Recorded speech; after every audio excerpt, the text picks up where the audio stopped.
Terkait Undang-Undang Hak Cipta, nampaknya ada yang mengajukan uji material ke Mahkamah Konstitusi. Dan salah satu hakim Mahkamah Konstitusi, tepatnya Profesor Arief Hidayat, itu memberikan komentar sumbang ya atas pendapat yang menuntut royalti ya, bagi user, bagi pengguna-pengguna musik, lagu di resto-resto, kafe-kafe, tempat-tempat hiburan, hotel dan lain sebagainya itu. Beliau mengatakan bahwa mestinya lagu itu berfungsi sosial gitu, ya.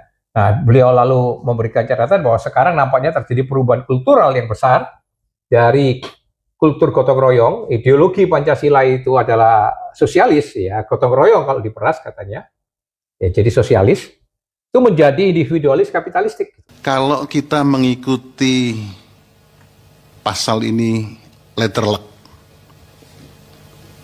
orang yang paling kaya di Indonesia adalah W.R. Supratman. Apalagi mendekati 17 Agustus semuanya di Indonesia nyanyi Indonesia Raya.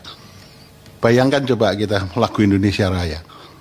Ya, berapa tahun dinyanyikan oleh orang seluruh Indonesia, baik di tingkat PAUD sampai di tingkat lembaga negara.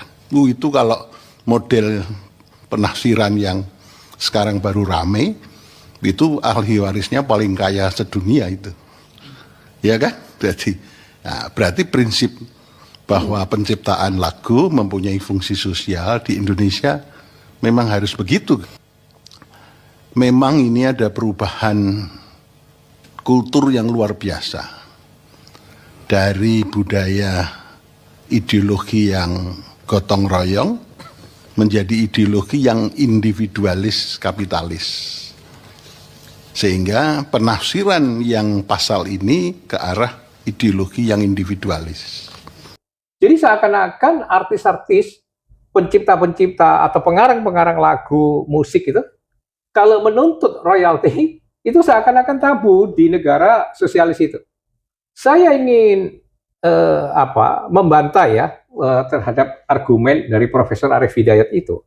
Saya mau mempertanyakan, Pak, tanah itu fungsi sosial katanya, tapi kalau itu dipotong untuk jalan tol, di reland untuk pelebaran jalan, apakah yang punya tanah nggak berhak ganti rugi gitu? Lalu kalau yang nuntut ganti rugi itu apakah Bapak katakan sebagai individualistik kapitalistik?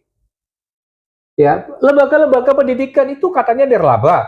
Tapi bukankah sekarang bukan hanya swasta, Pak, termasuk yang negeri, juga mengutip bayaran? Apakah itu Bapak katakan sekarang sudah beralih ke individualistik kapitalistik? Rumah sakit, lembaga-lembaga kesehatan itu, Pak. Bukankah itu juga Bapak bisa tuduh sebagai berubah menjadi individualistik kapitalistik? Ya, lalu banyak yang lain-lain. ASN itu hakim-hakim itu kan bukan, kan harusnya pelayan publik. Kau teriak-teriak minta kenaikan gaji, apakah itu lalu menjadi individualistik kapitalistik?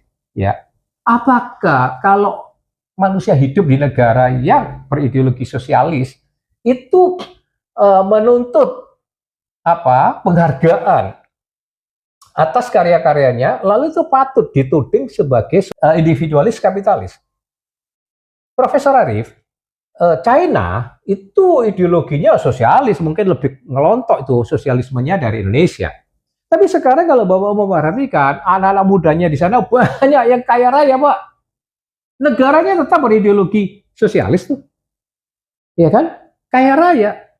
Dan juga beberapa negara sosialis yang lain, termasuk negara-negara Eropa Timur, itu juga sekarang mengejar kesejahteraan, kekayaan gitu, welfare. Ya, jadi saya tidak setuju kalau Bapak mengatakan begini, kalau sekarang menjadi individualistik kapitalistik, lalu ahli warisnya W.R. Supratman itu menjadi orang yang paling kaya di dunia. Lah kalau memang itu paling kaya, kenapa enggak, Pak? Kenapa kita enggak mendukung? Ya kan, kalau memang lagu Indonesia Raya itu harusnya diputar seantero Nusantara, seperti yang Bapak katakan itu, ya nggak apa-apa kan, biar saja ahli warisnya W.R. Supratman itu memang menjadi lebih kaya atau terkaya di dunia, ya kita bersyukur, kita senang, kita tahu dukung. Masalahnya gini loh, kenapa kalau di negara sosialis seperti nggak boleh orang jadi kaya? Itu kan pandangan, argumen yang maaf kata tidak logis. Ya, itu buat saya logika sesat, Pak. Ya, sekali lagi negara-negara sosialis sekalipun di dunia ini juga pengen welfare. juga pengen sejahtera. Kita sekarang ini harus mengubah budaya masyarakat Indonesia dari yang maunya gratisan, dari yang kurang bisa menghargai karya-karya orang, itu menjadi budaya, menjadi masyarakat yang mentalnya itu tidak gratisan dan tidak meremehkan karya orang. Nah, saya mendukung LMK kalau dia menggalakkan kutipan royalti gitu ya kepada kafe, resto, hotel, hiburan-hiburan yang mengutip royalti untuk artis. Yang harus diperbaiki adalah pendekatannya kalau hemat saya gitu, bahwa dia LMK ini tidak lebih dulu melakukan transisi penyuluhan, penyadaran supaya terjadi perubahan paradigma masyarakat dari paradigma yang terbiasa gratisan, yang cuma meremehkan karyanya orang, ke dalam paradigma baru masyarakat yang berbudaya tinggi, yang beradab tinggi, yaitu menghargai karya-karya seni itu, gitu. Begitu juga Kementerian Hukum, jangan ujuk-ujuk menerbitkan peraturan dengan tarif-tarif sedemikian rupa sehingga satu perusahaan mie dihantam miliaran atau mungkin puluhan miliar tiba-tiba royalti itu. Itu kan bikin kaget-kaget gitu. Jadi persoalannya hanya karena kaget dan tidak siap saja gitu. Nah, jadi kalau mau ditinjau adalah pendekatan LMK dan pemerintah dalam hal ini Kementerian Hukum itu harus melakukan transisi, yaitu untuk melakukan perubahan paradigma atau budaya atau cara berpikir masyarakat dari cara berpikir yang main gratisan, yang tidak menghargai ke budaya, ke peradaban yang lebih tinggi, yaitu menghargai ya karya-karya anak bangsa yang lain, terutama di bidang seni musik dan lagu. Ya, yang kedua, kalau mau ditinjau ulang pentarifannya itu. Jadi kan sekarang itu kan tarif dari Kementerian Hukum, maka harusnya Kementerian Hukum itu meninjau ulang. Jangan main langsung dengan potongan 60.000 per kursi, 125 per kursi, 250 per kursi ya per tahun. Lah itu kan orang kaget-kaget. Kalau restorannya begitu banyak outlet, banyak cabang, ribuan kursi lah berapa setahun, memang orang kaget-kaget gitu. Ya, nah itu yang perlu ditinjau. Tapi bahwa budaya menghargai dan membiarkan ya seniman-seniman itu musik, pencipta, pengarang lagu kaya, ya nggak apa-apa, jangan itu dikecam, jangan dituduh itu menjadi individualis kapitalistik gitu. Jadi secara prinsip satu sisi saya menolak ya, saya against ya atas pendapatnya, opininya Profesor Arif Hidayat itu Hakim MK. Karena itu buat saya logika sesat. Kalau menuduh bahwa artis yang minta royalti adalah individualis kapitalistik. Please, lihat fakta Pak. Sekarang semua masyarakat tuh juga pengen sejahtera. Termasuk seniman dong. Masa dibiarkan kiri terus sih? Ya.